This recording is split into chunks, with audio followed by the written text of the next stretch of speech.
नमस्कार दोस्तों, ज्ञान शक्ति यूट्यूब चैनल में आप सभी का हार्दिक स्वागत है, अभिनंदन है।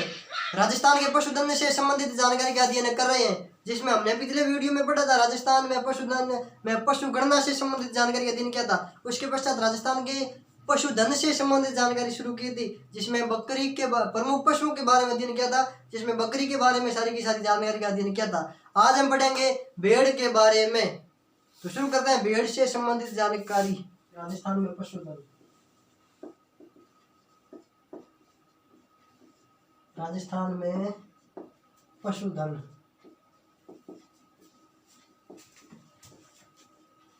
पशुधन में हमने पढ़ा था किसके बारे में, पशुगणना के बारे में अध्ययन कर लिया था। पशुगणना से संबंधित जानकारी का अध्ययन कर लिया था। उसके पश्चात हमने प्रमुख पशुओं का अध्ययन शुरू किया था। प्रमुख पशुओं का अध्ययन शुरू किया था। प्रमुख पशुओं में हमने इसमें बकरी के बारे में हमने अध्ययन कर लिया था पिछली वीडियो में। किसके बारे में, बकरी के बारे में अध्ययन कर लिया था। उसके पश्चात आज हम शुरू करेंगे किसके बारे में, भेड़ के बारे में। राजस्थान का प्रमुख पशु भेड़, और भेड़ अपने आप में इम्पोर्टेंट है। कॉम्पिटिटिव एग्जाम की दृष्टि से बकरी से ज्यादा भेड़ पशु इम्पोर्टेंट है, प्रश्नों के आने की संभावना ज्यादा रहती है। और पशुधन में भेड़ से संबंधित जो भी राजस्थान सरकार के द्वारा योजना संचालित हो रही है, वो भेड़ की योजनाएं, भेड़ के संवर्धन के लिए, उनके विकास के लिए जो योजनाएं संचालित है, उनसे संबंधित प्रश्न कई बार परीक्षा में पूछा जा चुका है और फिर भी पूछने की संभावना रहती है। तो भेड़ से संबंधित जानकारी का पूरा अध्ययन करेंगे। तो शुरू करते हैं भेड़। राजस्थान का प्रमुख पशु भेड़। प्रमुख पशु भेड़। प्रमुख पशु भेड़ से संबंधित जानकारी देंगे। इसमें देखेंगे सर्वप्रथम इनकी प्रमुख नस्लें। प्रमुख नस्लें कौन कौन सी नस्ल की भेड़ें राजस्थान में हैं। तो प्रमुख पशु नस्लें देखते हैं। इसमें नस्ल है एक चौकला नस्ल अति महत्वपूर्ण है, जिसे मैरिनो कहते हैं। भारत की मैरिनो, राजस्थान की या भारत की मैरिनो। एक है नाली, एक है पुंगल, एक है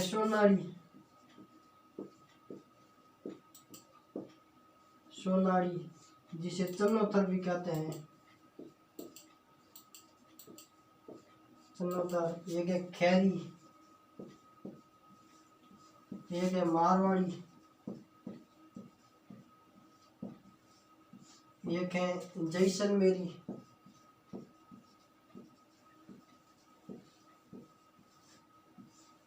इन नस्लों के बारे में आपको ध्यान रखना विशेष रूप से।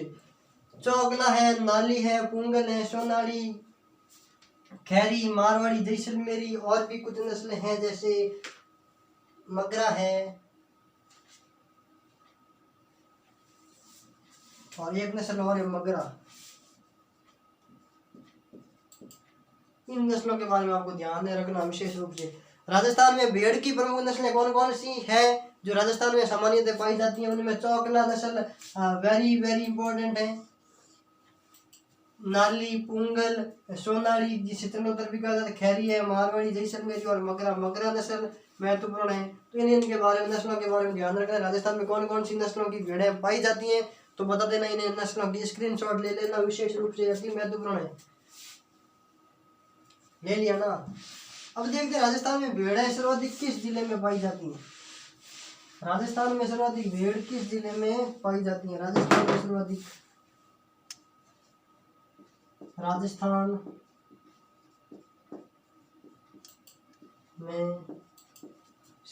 भेड़ें,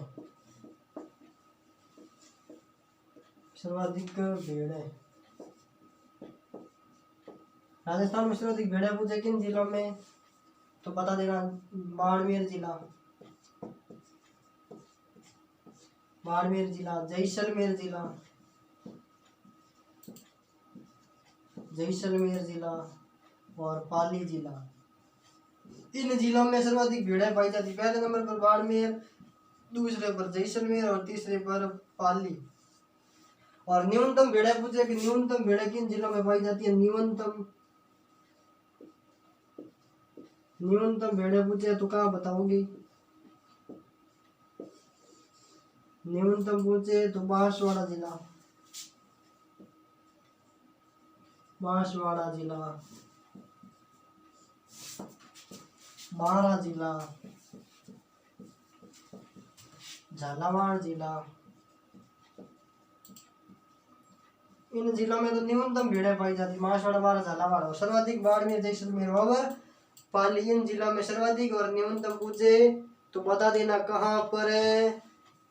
बांसवाड़ा, बारा और झालावाड़ जिलों में। और क्वेश्चन इस प्रकार से भी आ सकता है कि भारत में सर्वाधिक भेड़ें तो राजस्थान में नहीं पाई जाती है। भारत की दृष्टि से राजस्थान में तीसरा स्थान है भेड़ के क्षेत्र में। ठीक है, भारत की दृष्टि से तीसरा स्थान है राजस्थान का। भारत में राजस्थान का तीसरा स्थान है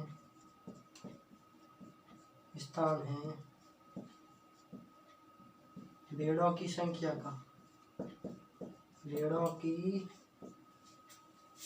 का।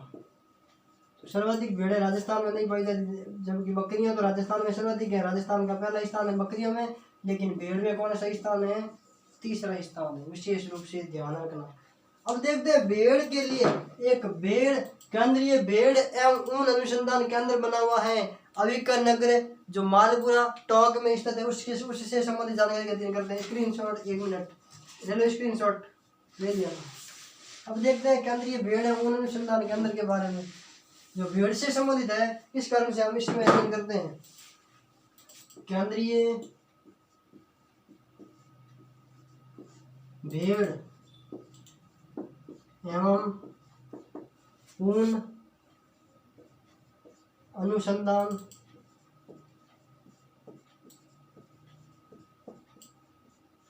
केंद्रीय भेड़ एवं ऊन अनुसंधान संस्थान। केंद्रीय भेड़ एवं ऊन अनुसंधान संस्थान का हो या केंद्र का हो है कहाँ पर, तो अविका नगर।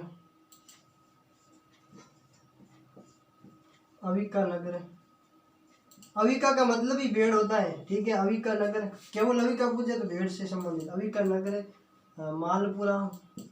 मालपुरा तहसील और है कहाँ पर, टोंक जिले में। बोलो किस जिले में, टोंक जिले में अविका नगर नामक जगह पर केंद्रीय भेड़ एवं अनुसंधान केंद्र है। विशेष रूप से आपको क्या रखना है, ध्यान रखना है। और इसकी स्थापना हुई थी कब, तो 1962 ईस्वी में। 1962 ईस्वी में भारतीय कृषि अनुसंधान संस्थान के द्वारा स्थापित किया गया था केंद्रीय भेड़ एवं अनुसंधान संस्थान। विशेष रूप से ध्यान रखना, किसके द्वारा स्थापित, तो भारतीय कृषि अनुसंधान संस्थान। भारतीय कृषि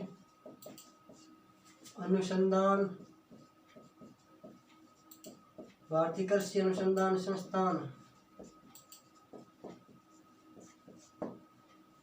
द्वारा स्थापित।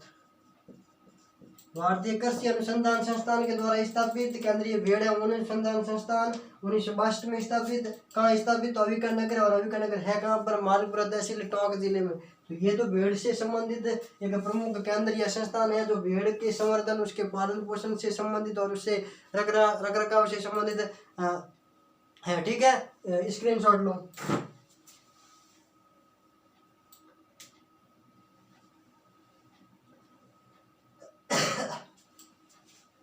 ले लिया ना। अब देखते हैं भेड़ एवं भेड़ पालकों से संबंधित सरकार के द्वारा कौन कौन सी योजनाएं संचालित की जाती हैं केंद्र एवं राज्य सरकार के द्वारा। भेड़ एवं भेड़ पालकों से संबंधित योजनाएं संचालित है। भेड़ एवं भेड़ पालकों भेड़ पालक। भेड़ पालक कौन? जो व्यक्ति भेड़ों की सुरक्षा करते हैं, भेड़ों की रक्षा करते हैं, भेड़ों को चराने के लिए जाते हैं, वापस गंतव्य स्थान पर लाते हैं, वो भेड़ पालक। भेड़ एवं भेड़ पालकों से संबंधित योजनाएं। तो भेड़ एवं भेड़ पालकों से संबंधित योजनाएं कौन कौन सी हैं? जिसमें पहली योजना है, विशेष रूप से यह एक मैट्रिक बता दूं आपको, योजना से संबंधित है, भेड़ से संबंधित। तो कोई भी योजना से पहले अवि का शब्द तो मिलेगा ही मिलेगा, अवि का। और जहां पर भी अवि का शब्द मिले तो वो भेड़ से संबंधित योजना होगी, विशेष रूप से ध्यान रखना। जैसे मान लो अवि का कवच योजना है, अवि का कारण योजना है, इस प्रकार की अवि का रक्षक योजना है, अवि का पालक रक्षक योजना है। इस प्रकार की सभी योजना में पहले अवि का शब्द जुड़ेगा, और अविका का मतलब ही भेड़ होता है। अविका का मतलब ही क्या होता है? भेड़, भेड़ होता है। ठीक है, तो विशेष रूप से ध्यान रखना, किसी भी सरकारी योजना में अविका शब्द आए तो वो भेड़ से संबंधित होगी, भेड़ या भेड़ पालकों से संबंधित योजना होगी। वर्ष 2018 में LDC की परीक्षा हुई जिसमें अविका योजना से संबंधित भेड़ पालकों की योजना थी, उससे संबंधित प्रश्न पूछा जा चुका है और कई बार ये प्रश्न आया है अविका योजनाओं से संबंधित। तो भेड़ों से संबंधित योजना है। तो एक एक करके शुरुआत करते हैं। पहली योजना लेते हैं, अविका क्रेडिट कार्ड योजना। नंबर 1 लगेगा आपको, अविका क्रेडिट कार्ड योजना। Avika credit card, Avika credit card योजना। अविका क्रेडिट कार्ड योजना, यह योजना केंद्रीय सहकारी बैंकों के द्वारा चलाई जाती है।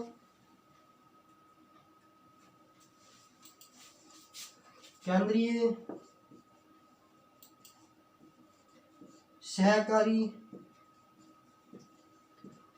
सहकारी बैंकों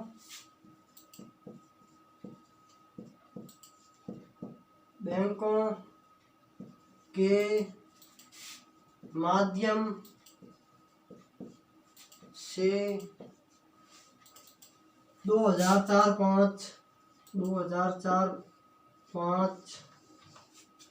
में लागू। विशेष रूप से ध्यान रखना, अविका क्रेडिट कार्ड योजना कब लागू? तो 2004-05 में। किसके द्वारा? केंद्रीय सहकारी बैंकों के माध्यम से लागू की गई है। किस देखो, अविका क्रेडिट कार्ड योजना केंद्रीय सहकारी बैंकों के माध्यम से 2004-05 में प्रारंभ की गई थी, विशेष रूप से ध्यान रखना। और इसके माध्यम से भेड़ पालकों को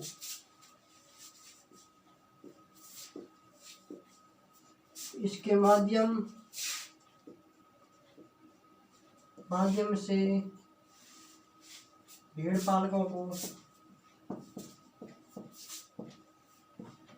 भेड़ पालकों को प्रति पशु 150 रुपये की दर से 12,500 रुपये का ऋण दिया जाता है।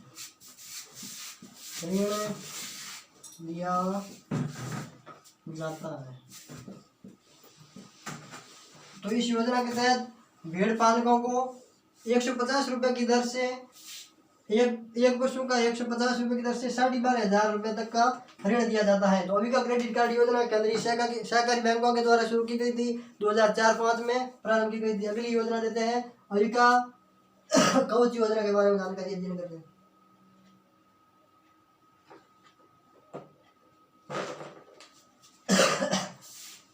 नंबर 2 लेकर कर लिखो, अविका कवच योजना।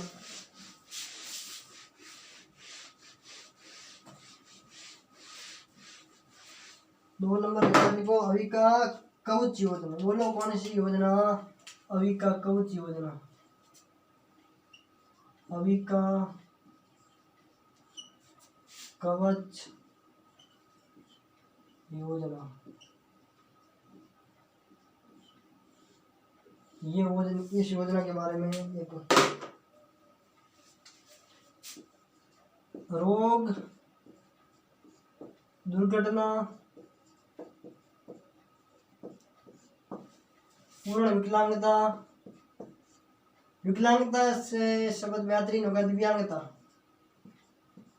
दिव्यांगता।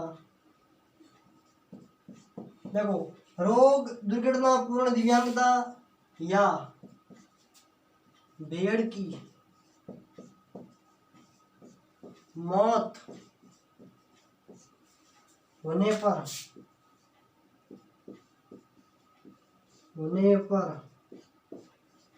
100% बीमा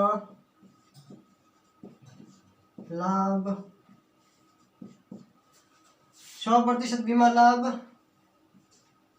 दिया जाता है, वो भी 15 दिवस के भीतर। तो ये है अविका कवच योजना। रोग दुर्घटना पूर्ण दिव्यांगता या भेड़ की मौत होने पर 100% बीमा लाभ दिया जाता है 15 दिन के भीतर। ये हो गई अविका कवच योजना से संबंधित जानकारी। अगली योजना लिखो अविका बाल जीवन रक्षक योजना।